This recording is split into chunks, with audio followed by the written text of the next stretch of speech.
I was asked by someone um, if I could help them because their sewing machine was running one day, and then suddenly there's no power when they're using it. So I'm going to go through some of the steps for troubleshooting pretty much any sewing machine with a foot pedal and a 3-wire prong using a multimeter. So for those who don't know what a multimeter is, multimeters basically can this is a complete layman's explanation, but they figure out, is there electricity and is electricity good, right? So the way the motor works is when the pedal is not being pressed, right? There's basically no power going to it. But when you press it, right, power goes to it. So for power to go to the motor, first there has to be power at the pedal. So the first thing we're going to check is, do you actually have power going to the pedal? And that is checked with the prong. So on your multimeter, you're going to see that there are a whole bunch of different options, right? We want to measure voltage, and that is indicated by V, right? There are two settings for voltage on my multimeter, as well as any multimeter, right? Some of them will automatically switch between DC, which is that bar with the triple dots beneath it, and AC, which is alternating current or a wave, right? So when we switch the switch from off to voltage, we're going to want to make sure that we're in AC. And as you can see here, mine, it's in calibration mode. Gross. Hold on. Sorry, having a little technical difficulty here with mine. Yours shouldn't have this problem. So we're in voltage mode, and as you can see, it's saying DC, right? We don't want that. We want AC. So we're going to press select because that pops me through different options. And now it's in AC.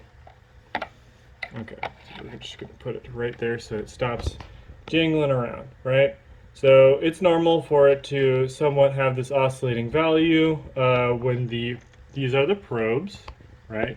These are what we're going to stick in to figure out what's going on, but when we touch them together,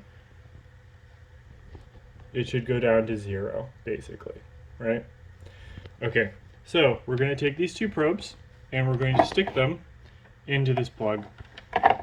So I probed this before the video, but what we should see is I don't have enough hands for this.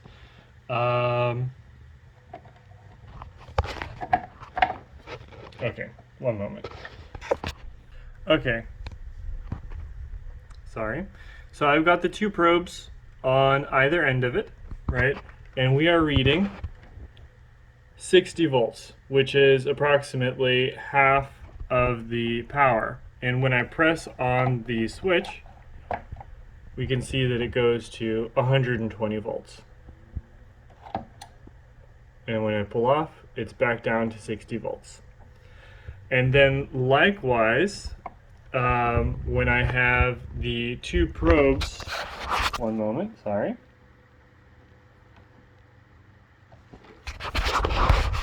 On the side connections, right, we're going to see that it starts off at roughly 8 volts. So you should see a value from 0 to 8 volts, right? And now when I press on the pedal, it goes down to basically 0 volts.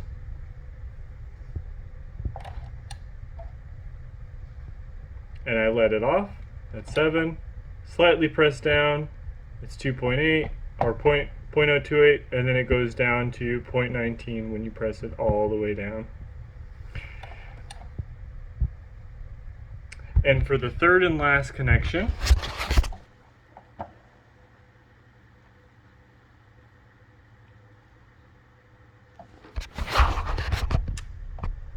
which are these guys, right?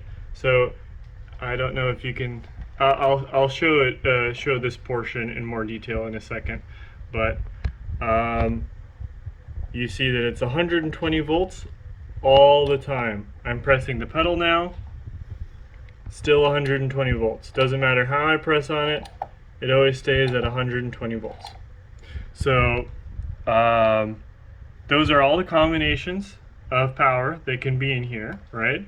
So after checking your pedal, if that is not the problem, right, the only thing that could be the problem is your motor.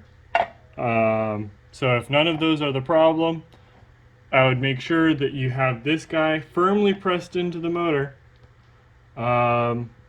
before trying it. And if that still doesn't fix it, then you need to replace your motor.